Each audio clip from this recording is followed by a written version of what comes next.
Good evening.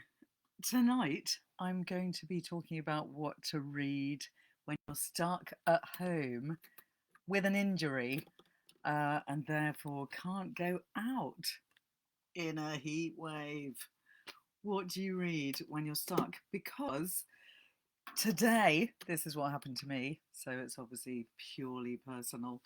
I was actually delivering a book to a friend who lives on my road, Lucinda, because she watched my live last week and loved the sound of The Night of the Hunter, which I was talking about last week. Do read it.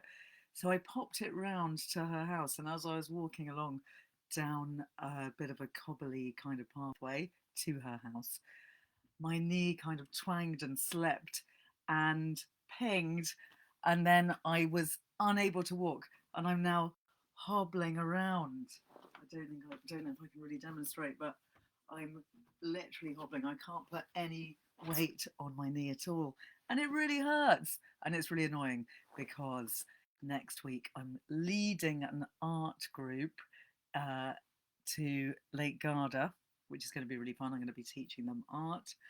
And also on Friday night, I'm doing a cocktails and cubism art class, which is going to be really fun too. But I need my knee. So if anyone's got any knee healing tricks, tell me them immediately. But meanwhile, I'm turning to books to see me through this hour of need. And it struck me that one of the books that you ought to read if you're stuck at home with an injury should be one that's completely gripping and that you can't put down. And it just so happens that I've just read Lisa Jewell's new book, which is called None of This Is True. And it's an absolutely brilliant book to read when you need distraction and you need to be gripped, because it is completely gripping and quite a bizarre, twisty story. And I know Lisa Jewell is known for her twisty tales, and she's known for having surprising plot twists, resolutions, surprises. I haven't actually read many of her books at all. I've only read The Family Upstairs and this one, which is called None of This Is True. By the way, great to see all of you joining me this evening. Lucy, Gillibird, viewing all sorts, and Colleen. Um, Lovely to see you all here. Thanks for joining me. So, books to read when you're injured and stuck at home. Gripping books. Lisa Jewell. If you are a fan of the thriller, I would very much recommend her new book, None of This Is True, which is about two women who both turn 45 on the same day. They don't know each other, they're complete strangers. They happen to go to the same pub and they're brought a kind of birthday dish. So they realise it's both their birthdays. One of them goes into the slightly stalks the other one to go and say hello. And it turns out that Alex is a podcaster, and the the two women become friends and they start talking about the fact that they're birthday twins. So Josie, who's the one that kind of stalks Alex, proposes that they should get to know each other. And Alex has this great idea of making a podcast about the fact that they're twins, birthday twins, even though they don't know each other. And Josie decides that she wants to completely change her whole life and she's going to do it all through the medium of the podcast. This is a brilliant book to listen to on audio because the podcast is actually part of the audiobook. So it is a great audiobook. I know it would be great to read as well. I've read reviews by people that have done both, but the audio does work particularly well. And the podcast in itself is actually really gripping, really well done, and created like it is a real podcast. So, lovers of the thriller, if you like things a little bit dark, it does become quite a complicated and weird plot, but in a good and believable way. And one of the things we realised quite early on, so it's not a spoiler, is that Josie is married to a much older man who she met when she was 13, and they actually got together when she was either 16 or 18. They got married when she was 18. And It's all a bit worrying. Why do they get together so young? Um, but the great thing about the book is revealed in the title. None of this is true. You doubt literally everything that you hear on the podcast within the book, and you also end up doubting all of the narrators. You don't know who is telling the truth. So that is Lisa Jewell's None of This Is True, which I thoroughly recommend as a brilliant, gripping, surprising, twisty story. And if you haven't read The People Upstairs by Lisa Jewell as well, that is a fantastic novel about a woman that inherits a house, and it's in the middle of Chelsea. It's in a really gorgeous place. It's obviously worth loads of money. And she keeps going to visit the house and slowly to try and take it over and make it hers. But it seems to her that there's people still living upstairs, maybe in the house. There's something weird going on. It's called The People Upstairs. And she's now released a sequel to that, which is called, I think, The People Remain, or The People That Remain. And knowing Lisa Jewell, it's going to be a good read. So check that out. I have recently been quite loving the thriller because it's a great escape. It's a great way to be gripped. It's a great way to get away from injuries, issues, and if you can't get out of your house, then read a book. So I'm going to do quite a short one tonight because of my injury, but I wanted to mention a few books that I would personally recommend if you are stuck at home and need distraction. So going from a few different angles, we've got Lisa Jewell, the thriller, great book to read if you just need to be distracted and want to get away into a different world and be completely obsessed with the story, and you're going to very likely stay up all night turning the pages. On the other hand, a different kind of book, which I'd really recommend as a great read if you're feeling injured and stuck at home, would be Zorba the Greek by Nikos Kazantzakis, which is a book which I frequently recommend to clients. It's such a good read, and it's all about two men who are very different to each other. One is a philosopher and a sort of man of the mind. He's almost like a monk. He's very much an intellectual. And he makes friends with Zorba, the Greek. And Zorba is a much more sensual, fun, life loving kind of man. And he loves to dance, and he dances his way through anything that goes wrong with his life. So I often look to Zorba for inspiration if I'm feeling a bit stuck and a bit down in the dumps due to the fact, for instance, that I've got an injured knee. I turn to Zorba the Greek because Zorba is always positive. There are moments in the book where bad things happen. There are deaths, there's sadness, there's loss of love. There's also a massive war going on at the time of the book. But Zorba is always positive, and this is a great book to come back to again and again. So, Zorba the Greek, great one to turn to in your hour of need. Another one that I very much rely on as a fantastic read for moments of feeling a bit like everything's a bit unfair, knowing that you're stuck because of your pesky knee injury, not being able to go and make the most of this amazing weather, heat wave that we're having. I really wanted to go for a swim today down at the reservoir. Wasn't able to due to having a bad knee. Bloody annoying. I do turn in hours of need to this fantastic book, Leonard and Hungry Paul by Ronan Hessian, which is one of those books that went crazy through word of mouth, kind of during lockdown, I think it was when it was first published, which, yeah, 2019 it was published, and a lot of people read it during lockdown.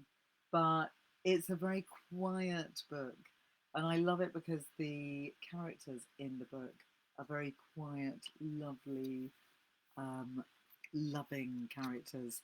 It's basically about two men, Leonard and Hungry Paul, and they both have very, in a way, uneventful lives.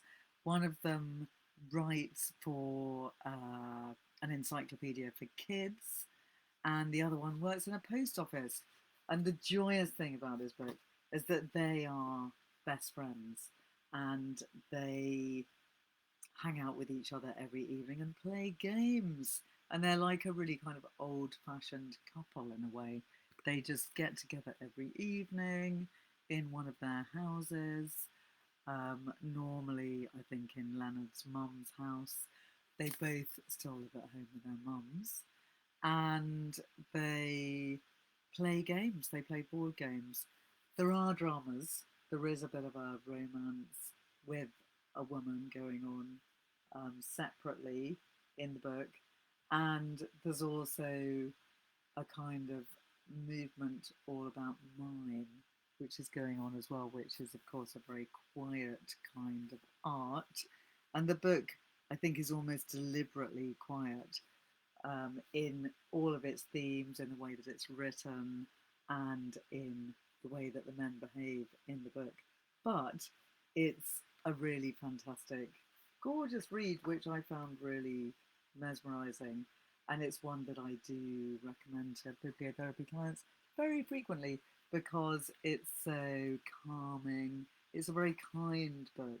It's all about kindness. So that's another reason to turn to Leonard and Hungry Paul. Then I would also like to mention something that came through my letterbox today, the Idler magazine, which is a gorgeous, beautiful, and inspiring magazine full of fantastic articles, all about many different subjects.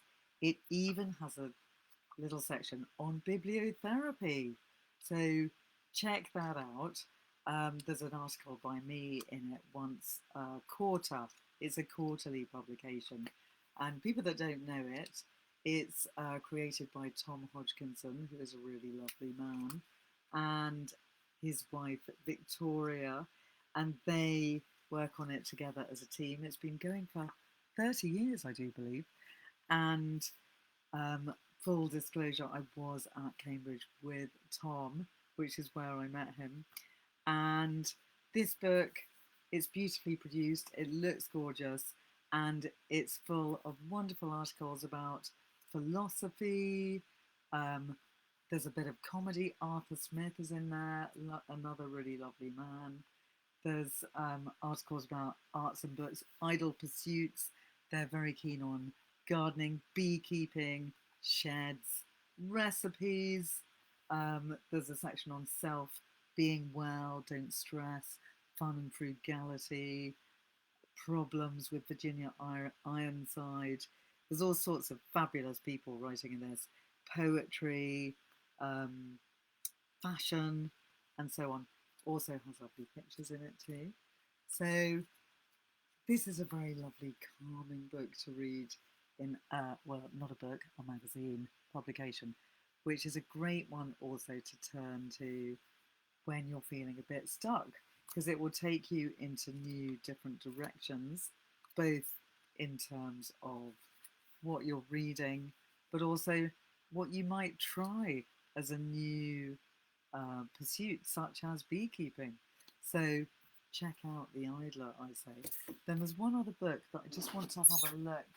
I'm just hobbling for a second to find for you, which I've only recently read, and I don't know if it's going to come to hand. Oh no, I just clearly wasn't organised enough when I started this session this evening. Where has it gone? It's called Little Monsters. Oh, I've got a copy. Here we go. Little Monsters by Adrienne Brodeur. Sorry about the hobbling here. So this one that I'm about to show you is the proof copy.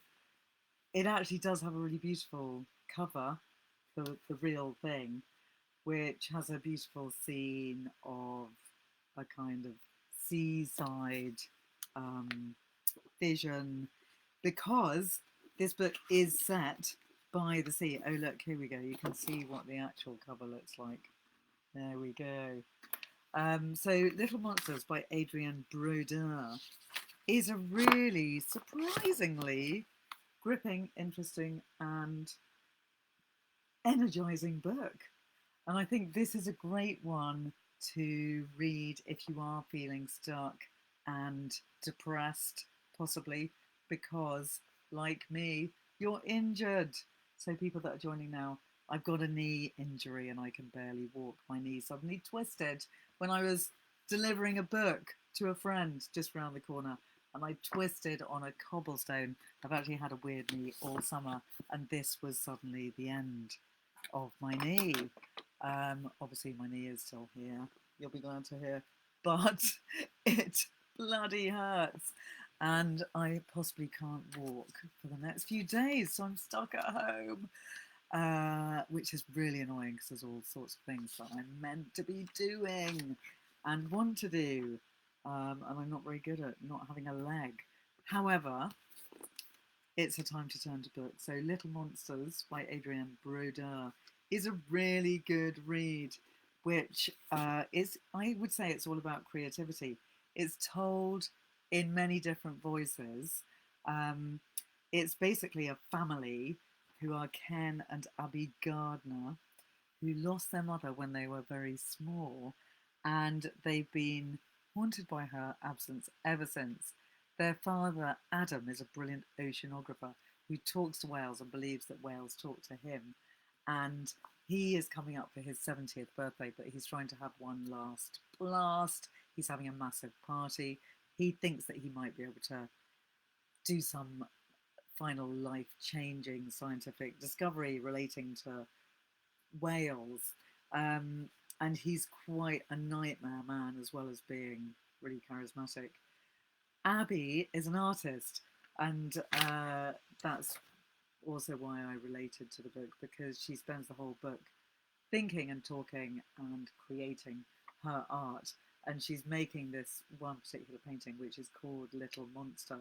And in the painting, there's a kind of revelation relating to her brother and her parents, which I won't reveal, obviously. But it's a really fantastic read, partly because of the setting, which is on an amazing seaside area. I think it's in Maine. No, sorry, Cape Cod. It's all set in Cape Cod. And you've got these really gorgeous, lovely descriptions of the sea, walking along by the sea.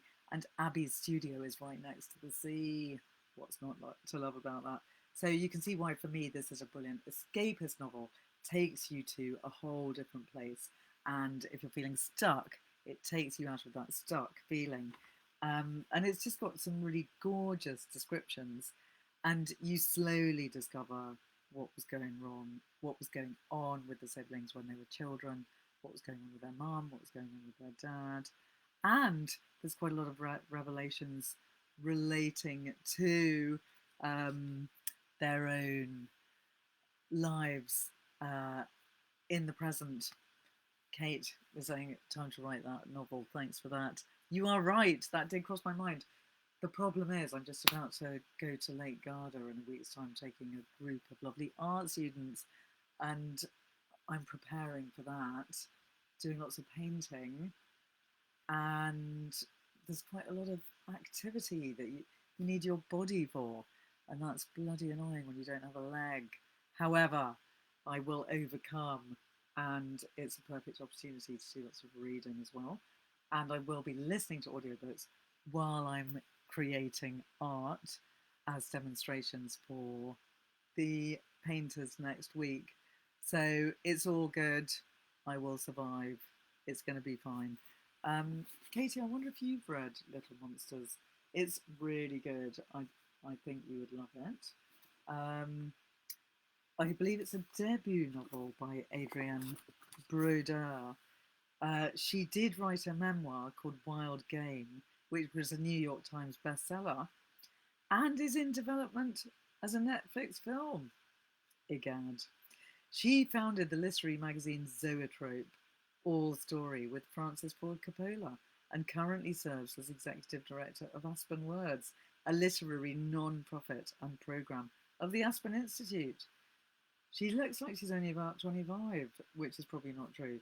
She splits her time between Cambridge and Cape Cod, where she lives with her husband and children. It's all a bit too idyllic. And frankly, the book does paint a rather idyllic picture, but there is quite a lot of darkness in it as well. It's by no means all positivity and light. So it's one that I really recommend. And I just found it all quite surprising, beautifully written. I'm just trying to see if I can read a little passage to um, give you an example of how gorgeous the writing is. But this is not the novel that this is not the version of the book that I wrote my notes on. This is the proof copy that I got. So I'm not finding little squiggles immediately. However, I'll just read you a little random paragraph and that will give you an inkling. He met her at the top of the stairs, but couldn't find the right words to express the gratitude he felt, and the moment passed. Jenny's eyes darted back to her clipboard. Ken looked out to where the head table would be and imagined his dad's astonished expression once Ken unveiled his gift. Beyond that, he noticed that the expensive new salt-tolerant vegetation he planted to reinforce the upper bank of his property was not thriving. Love those details. He'd needed to call his landscaper. He'd need to call his landscaper. Beside him, Jenny reviewed the event flow, an hour of cocktails and hors d'oeuvre on the deck, dinner in the tent, Franny and Tessa to kick off the programme with the song they wrote, then toasts and gifts served with cake and champagne. I do love a book that culminates in a party, which happens in this book. There's a dramatic party, which is also the moment of the unveiling of the painting, which is no spoilers here, but which is a really dramatic moment. There's quite a lot of great books that end with a party, which I've really enjoyed, and I think I'm going to do a topic on that in the near future. So, do any of you have books that you'd recommend? I bet you do, Katie, for what to read when you're feeling stuck at home, particularly when there's a heat wave going on outside. I'd love to know if you have thoughts of what you would read in this situation. I think so. I've had the gripping novel, which is the Lisa Jewell, which is called None of This Is True. I've had the reassuring, energizing novel Zorba the Greek.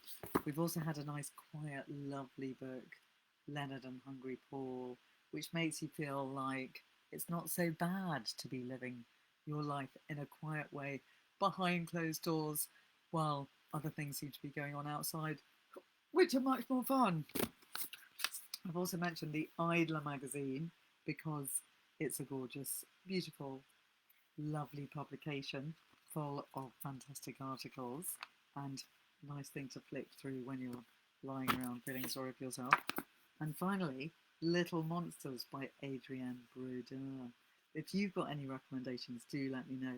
I'm keeping it short this evening because I haven't been getting that much time to be inspired due to the sudden loss of knee.